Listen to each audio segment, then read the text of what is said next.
is the difference between a congregation and an assembly? And does it even really matter? Hi, this is Barry Phillips with 10-Minute Torah. Today is day one of Vayichel as we began in chapter number 35 of the book of Shemot or Exodus. At the end of chapter 34, we read something that's pretty interesting. It would seem that after Moshe has gone up on top of Mount Sinai and received, as we discussed last week in Torah portion Kitisa, the renewed covenant, this second giving of the commands. This time, however, we are seeing that the commands are inclusive of the 13 attributes of mercy, where for the first time in Scripture that I can read, Yah says, I will forgive your sins.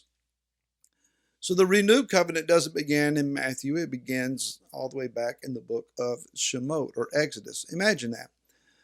Moshe, however, has a unique setup. As we read at the end of chapter 34, the Ohel Moed, the tent of meeting.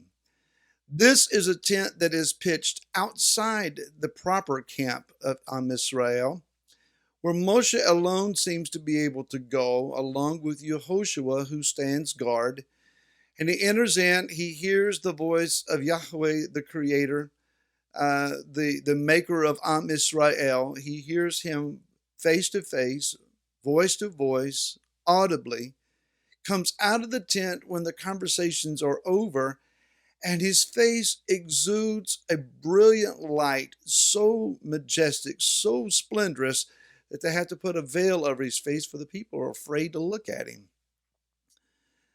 Moshe's got a great thing going. He has private conversations with Yahweh, the Elohim of Israel. He has a unique, singular opportunity.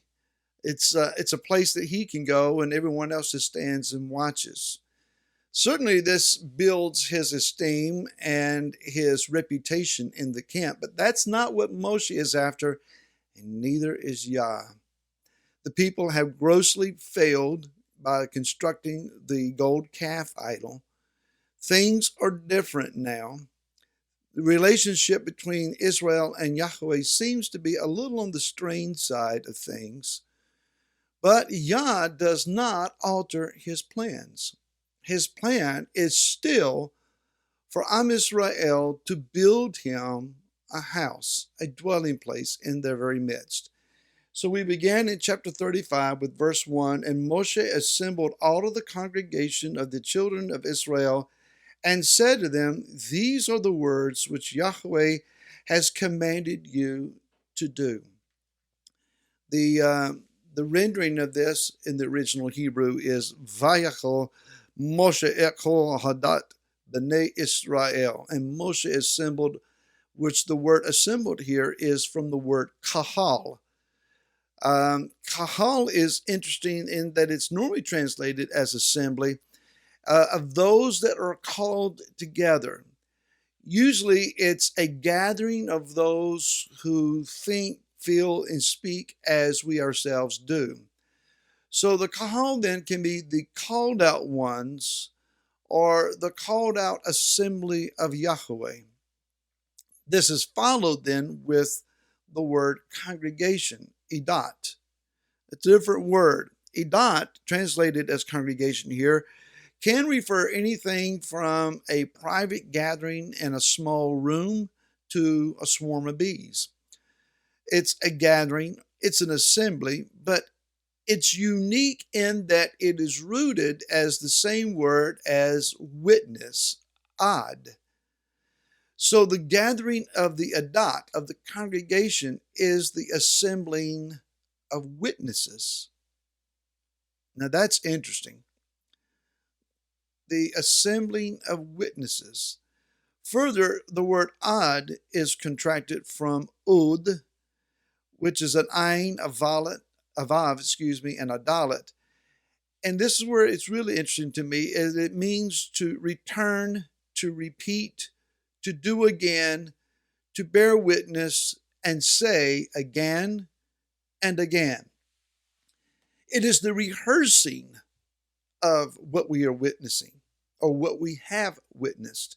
When we read the book of Acts, we see over and again that there is a basis of understanding of this gathering of like believers in that they are all witnesses of the resurrection of Yeshua. This is a fact that is so powerfully imprinted on their hearts and minds that no matter what the threat, no matter what the circumstance, how dire it might be, they cannot get over the fact that Yeshua, that they know to be the Messiah, they know that he died, and they know personally that he is resurrected from the dead.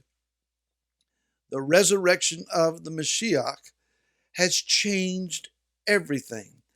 And I'm not intimating here that if you call yourself an assembly as opposed to a congregation that you are somehow lesser. Let's not even go there. That's not the case.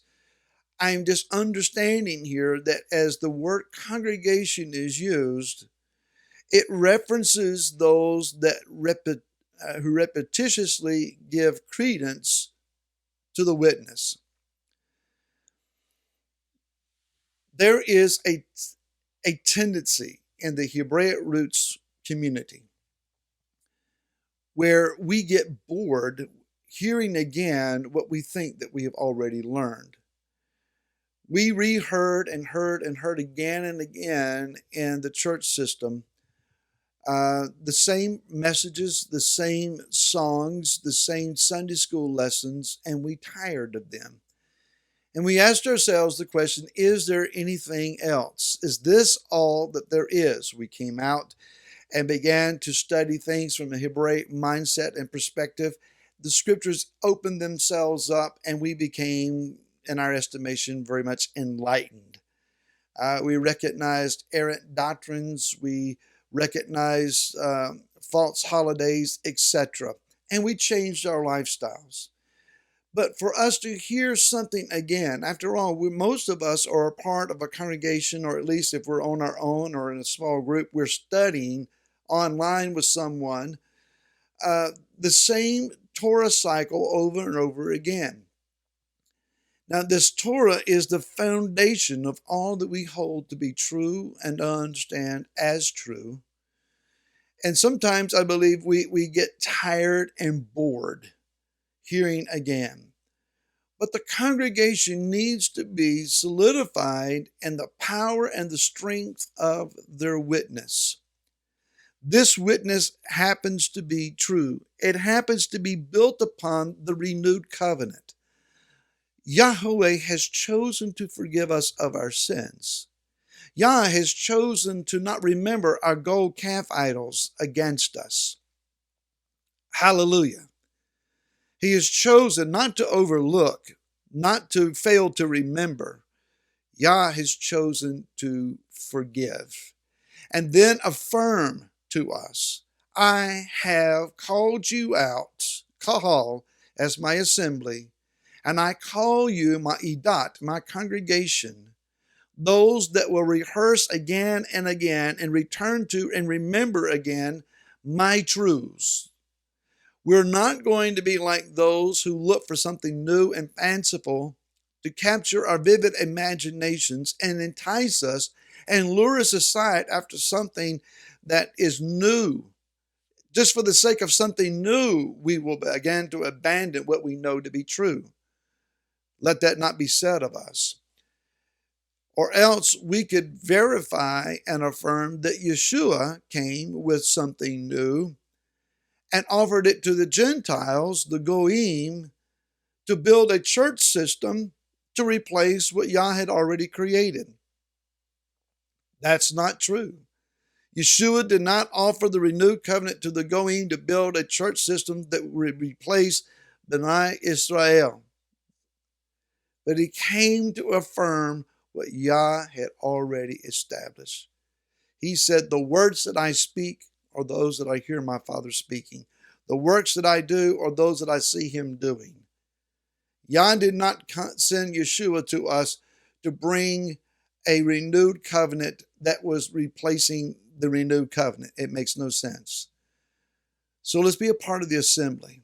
Let's learn again and learn deeper and more firmly what we think we already know. More on this tomorrow, and until then, shalom.